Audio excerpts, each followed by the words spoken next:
తాకట్లో ఉన్న మీ బంగారాన్ని విడిపించి ఆ రోజు ఆన్లైన్ రేటుకి కొంటాం. Sharma gold company. సార్, ఈ మధ్యలో ఏఆర్ రెహమాన్ గారు ఒక ఇంటర్వ్యూలో మాట్లాడుతూ గత 8 ఏళ్లుగా నాకు అవకాశాలు తగ్గాయన్నారు. అది రెహమాన్ గారి మ్యూజిక్ వన్నీ తగ్గిందని అనుకోవాలా, లేక ఆయన అన్నట్టుగా బహుశా ఆయన మరొక మతానికి సంబంధించిన వ్యక్తిగా ఆయన్ని పక్కన పెట్టారు కొంతమంది అని చందంగా కాంట్రవర్సీ వచ్చి ఆయన మాట అని తర్వాత మళ్ళీ అలా కాదు ఇలా కాదు నేను జాతీయతా భావానికి కట్టుబడి ఉన్నానని చెప్పడం జరిగింది. అంటే ప్రతిదాన్ని ఇష్యూ చేయటం మనకు అలవాటు అయిపోయింది ఈ మధ్య.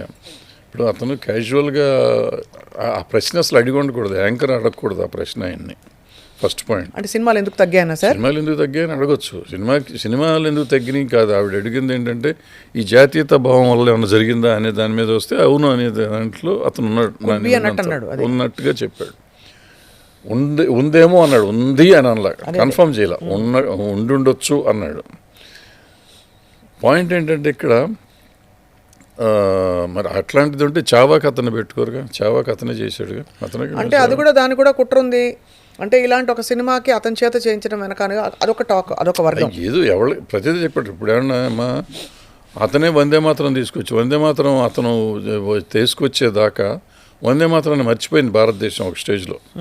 సో వందే మాత్రానికి మళ్ళీ జన్మనిచ్చింది ఏఆర్ రెహమాన్. అవును. సో అప్పుడు ఆ రోజు ఉన్న జాతీయ భావం ఈ రోజు ఎందుకు పోతుంది? ఆ రోజు దేశభక్తుడు వాళ్ళ దేశ ద్రోహి అయిపోతాడా సడన్గా? అంటే సోషల్ మీడియాలో ఖచ్చితంగా అతను వందే మాత్రం ఆ గేయాన్ని, జాతీయ గీతాన్ని కూడా తీసుకుని ఎన్ని డబ్బులు వచ్చాయి అతను కూడా లెక్కలేసుకునే ఒక వర్గం చూస్తున్నాం. అతను డబ్బులు వచ్చే రోజుల్లో కాదు ఆ సినిమా సాంగ్ చేసింది. అతను ఎవరో నాన్ ఎంటిటీగా ఉన్న రోజుల్లో ఆ సాంగ్ చేశాడు, అద్భుతంగా పనికి వచ్చింది. ప్లస్ దానికి ప్రొడ్యూసర్ ఇతను కాదు, ఓన్లీ మ్యూజిక్కే ఇతను. ప్రొడ్యూసర్ వాళ్ళు వేరే బాలా అనుకుంటారు దానికి. సో దానికి ఏదో డబ్బు సంపాదించేసాడు. దాంతో అతను గుర్తింపు తెచ్చుకొని దాని గుర్తింపు నిలబెట్టుకుని తర్వాత రోజా ఈ సినిమాలన్నీ చేసి అతను టాప్కి వెళ్ళిపోయినాక అతను నేను చేయనన్నాడు తప్ప అతనికి సినిమా లేకుండా పోయేది కదా. అప్పుడు ఒప్పుకుని ఉంటే కాంట్రాక్ట్లో ఆ రోజున సైన్ చేస్తే ఈ రోజు వరకు చేస్తానే ఉండేవాడు సినిమాలు. అతను చూసీగా ఉండి అతనికి ఇష్టం వచ్చిన సినిమాలు చేసి చేసుకుంటా ఉంటే ఉంది. అండ్ డెఫినెట్గా ఒక మనిషికి ఒక రేంజ్ ఒక కొంతకాలం అయిపోయినాక విద్య తగ్గుతుందో లేకపోతే విద్య అయిపోయిందో గుజ్జు తగ్గిపోతుంది కదా. సో ఈ మాత్రం మ్యూజిక్ అన్ని చోట్ల వస్తుంది. ఇప్పుడు ఇవన్నీ వచ్చిన తర్వాత అవసరమైన వాళ్ళు వాడుకుంటారు, అతన్ని భరించే వాళ్ళు కూడా ఉంటారు కదా. ఖర్చు ఒకటి ఉంటుంది, ఇంపార్టెంట్ ఫ్యాక్టర్ ఖర్చు ఉంటుంది కదా. సో అవన్నీ పరిగణలోకి తీసుకుని కొంతవరకు సినిమాలు తగ్గినాయి. ఒకటి ఏంటంటే ఆయనకి అంత మార్కెట్, అప్పుడున్న మార్కెట్ ఇప్పుడు లేదు. ఎందుకంటే కొత్త కొత్త ఆల్టర్నేటివ్స్ వచ్చారు. అంతకు ముందు ఇచ్చినంత గొప్ప మ్యూజిక్ ఇప్పుడు ఇవ్వలేకపోతున్నాడు అతను. అవునా సార్? డెఫినెట్గా ఇవ్వలేకపోతున్నాడు. సో నేను ఎందుకు వెళ్ళాలి అతని దగ్గరికి? నాకు అవసరమే ఉంది.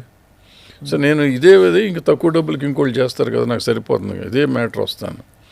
ఇవాళ ఏ వచ్చినాక ఇంకా విచిత్రం అయిపోయింది. అసలు ఎవరు ఏమనక్కర్లేదు, నేను ఊరికే పొద్దున్న రాత్రి నిద్రపట్టగా నేను తీస్తున్న సినిమా కోసం సాంగ్ ఉంది కదా, దాంట్లో ఏలు వేసి ట్యూన్ ఇవ్వమన్నా 6 డజన్ ట్యూన్లు ఇచ్చేసారు. ట్యూన్లు అంటే పాడేసి మ్యూజిక్ రికార్డింగ్ 3 నిమిషాలు. నా మ్యూజిక్ డైరెక్టర్ 3 నెలల నుంచి రికార్డింగ్ అని తిరుగుతున్నాడు.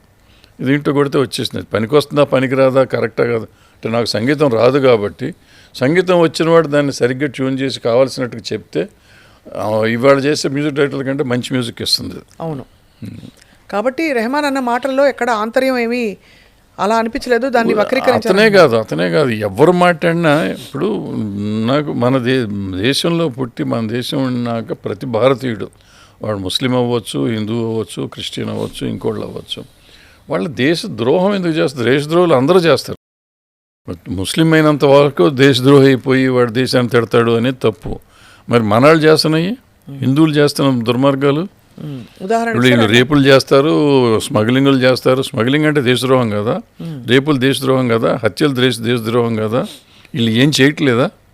మనంతా సనాతన ధర్మం. నిన్న చివరికి ఏంటి యాంకర్ ఏదో చెప్తాను. చిన్నప్పుడు మేము పాలు తీయాలంటే పాలు ముందు దూడకి పెట్టి చేసేవాళ్ళం, లేకపోతే ఫుడ్ కూడా ముందు ఏమన్నా పక్షులకి వేసి మనం తినేవాళ్ళం. ధర్మం అంటే అది. బట్టలు వేసుకోవటమే ధర్మం అని, బట్టలు మాత్రం ధర్మం, మిగిలినట్టుగా ధర్మాలు లేవా? ధర్మాలన్నీ వదిలేశారు, కేవలం ఆడవాళ్ళ బట్టలకి మాత్రమే ధర్మాలు అని చాలా బాగా చెప్పింది. ఆ అమ్మాయి చెప్తుందని నేనైతే ఎక్స్పెక్ట్ చేయాలి, అంత బాగా చెప్పింది ఆ అమ్మాయి. సో అట్లా మన అవసరానికి వాడుకుంటున్నాం. ఆ అమ్మాయిని ఎగ్జాంపుల్ తీసుకుంటే మన అవసరానికి ఎలా వాడుకుంటున్నాం మనం అనేది ఆ అమ్మాయికి కూడా తోసేదేవుల్లో ఉన్నాక మనం అర్థం చేసుకోలేకపోతే ఎట్లా.